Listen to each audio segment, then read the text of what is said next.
Hello, नमस्कार दोस्तों, स्वागत है आप सभी का आरसी एजुकेशन चैनल में। आज फिर हम लेकर आए हैं आपके लिए एक नया सवाल। हमने आपको सह संबंध की तरफ चल रहे थे तो हमने आपको सह संबंध की विधियाँ बता रहे थे। अगर आपने पहली विधि नहीं देखी हो तो आप प्लेलिस्ट में जाकर देख सकते हैं। तो हम स्पेयरमैन जो है वो उसकी दूसरी विधि लेकर आए हैं सह संबंध की, स्पेयरमैन कोटि अंतर गुणांक। तो चलिए हम शुरू करते हैं, क्लास की तरफ बढ़ते हैं। देखिए, इसे कहते हैं स्पेयरमैन की कोटि अंतर विधि। ये सह संबंध गुणांक को ज्ञात करने की सेकेंड विधि है, कोटि सह संबंध गुणांक। इसकी परिभाषा लिखेंगे हम सबसे पहले। जैसा कि नाम से स्पष्ट है, इस विधि का प्रतिपादन भी स्पेयरमैन ने ही किया था।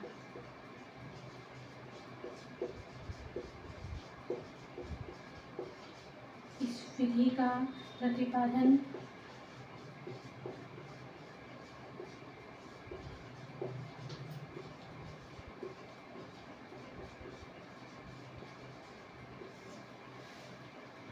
ब्रिटिश मनोवैज्ञानिक चार्ल्स स्पेयरमैन, ब्रिटिश के एक मनोवैज्ञानिक थे चार्ल्स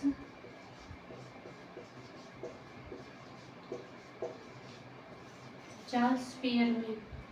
उन्होंने किया था सन 1904 में।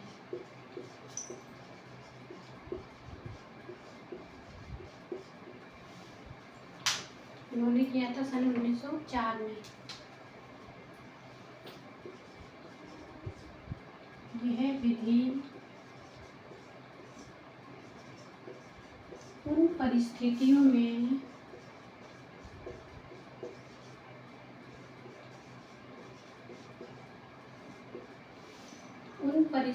में उपयोगी होती है।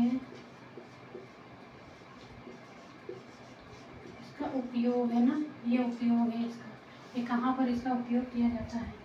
उन परिस्थितियों में उपयोगी होती है जब आंकड़ों की प्रत्यक्ष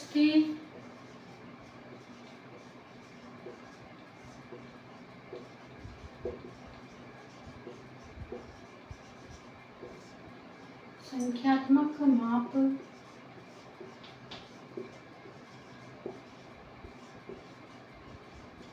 संभव नहीं होती है।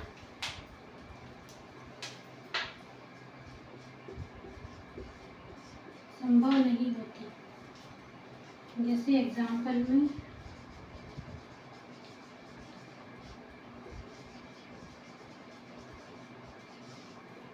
Beauty,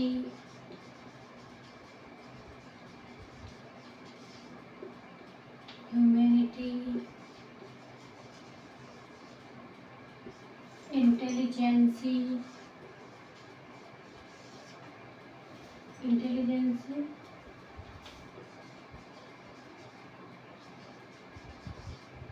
honesty etcetera.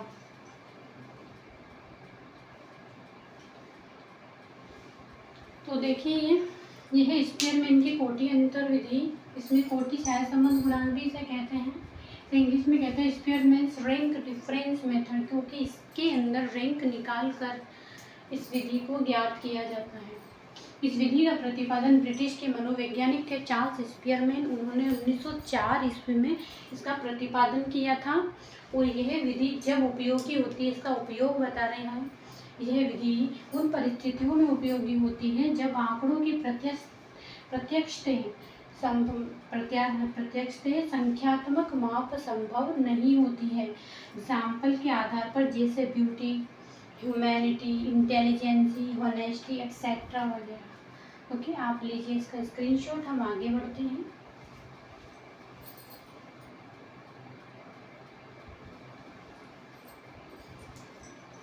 तो मैं अपनी क्लीन कर देती हूँ ताकि हम आगे बढ़ सकें।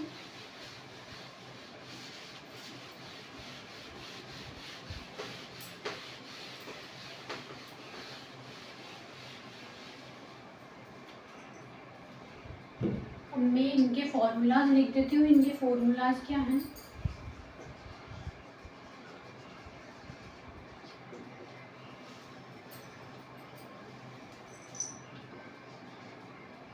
फॉर्मूलाज लिख देती हूँ।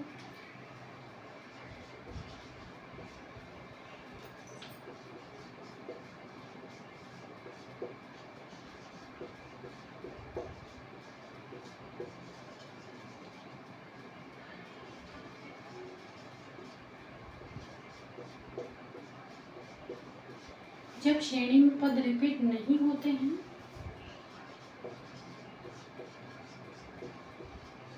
और दूसरा होता है जब श्रेणी में पद रिपीट होते हैं। पद मतलब होता है रैंक, जो कि हम इसके अंदर निकालेंगे। ठीक है दोस्तों, ये देखिए इसका सूत्र होता है,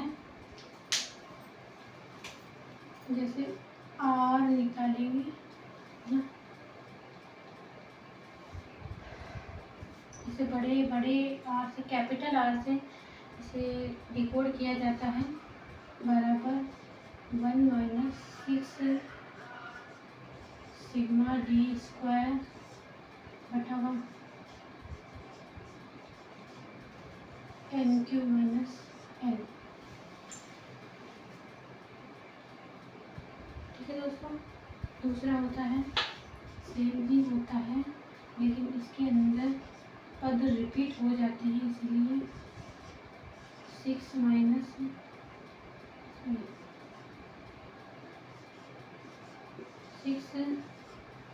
सिग्मा डी स्क्वायर प्लस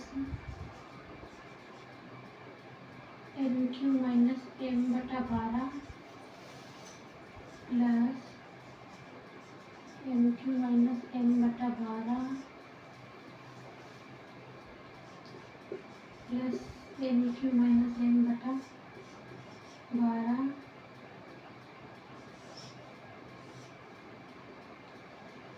यहाँ पर लिख देती हूँ। वही जो इनके नीचे आएगा वही इसके नीचे आएगा, है ना।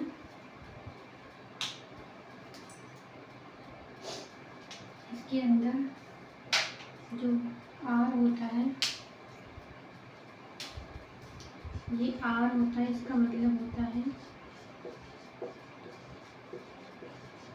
स्पेयरमैन का कोटि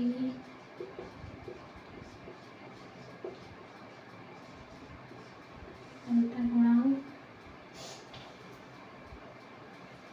ये सिग्मा डी स्क्वायर जो होता है,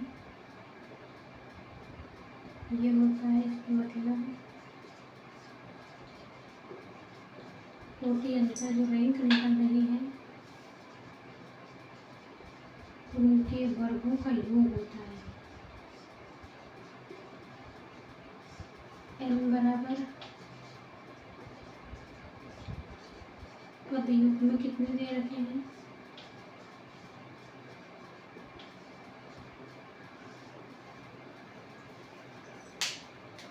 तो n होती है रिपीट होने वाले पद की आवृत्ति।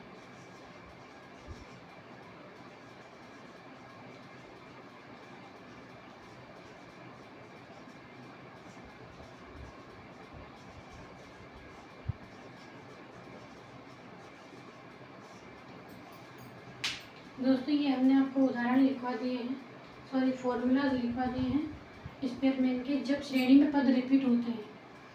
जैसे एक ही रैंक को 2 बार दिया हुआ हो, 3 बार दिया हुआ हो, 4 बार दिया हुआ हो, रैंक अगर रिपीट हो रही है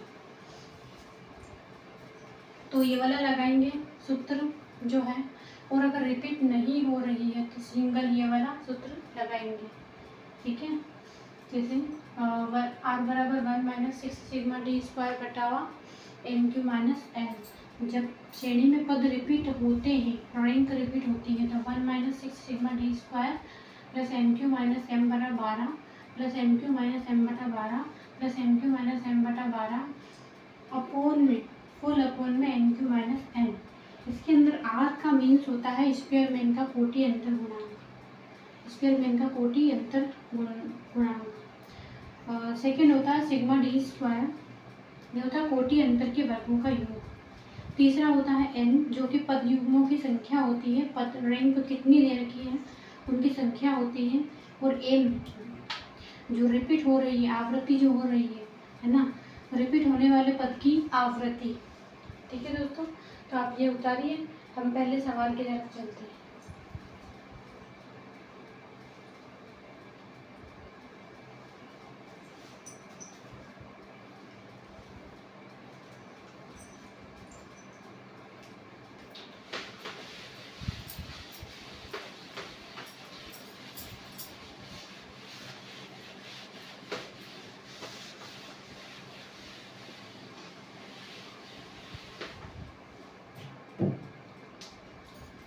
हम बताएंगे आपको सहसंबंध के स्तर। अगर आंसर आता है तो हम उसको किस स्तर का बता सकते हैं। सबसे पहला स्तर होता है धनात्मक, फिर होता है ऋणात्मक,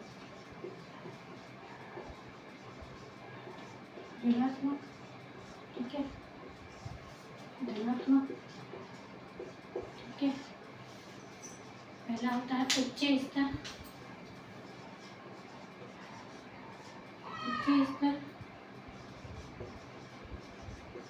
दूसरा होता है मध्यम, तीसरा होता है निम्न स्तर। ये 0.75 से 1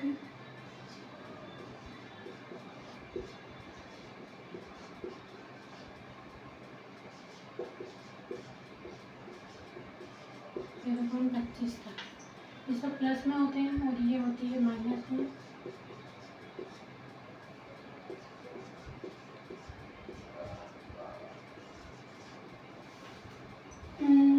माइनस 0.25 से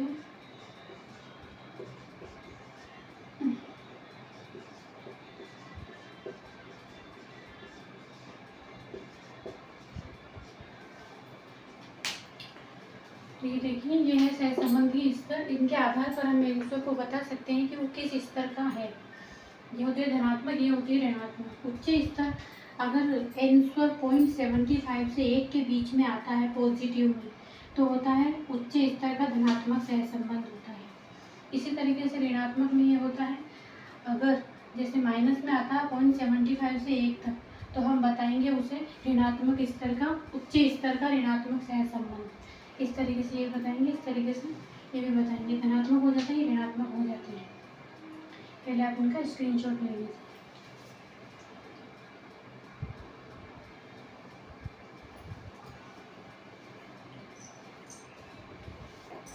तो दोस्तों आज के लिए इतना ही। फिर मिलते हैं एक नए उदाहरण के साथ। इसके उदाहरण हम आपको करवाएंगे अगली वीडियो के अंदर। तब तक के लिए धन्यवाद।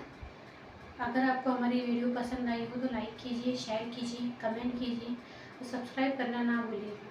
धन्यवाद।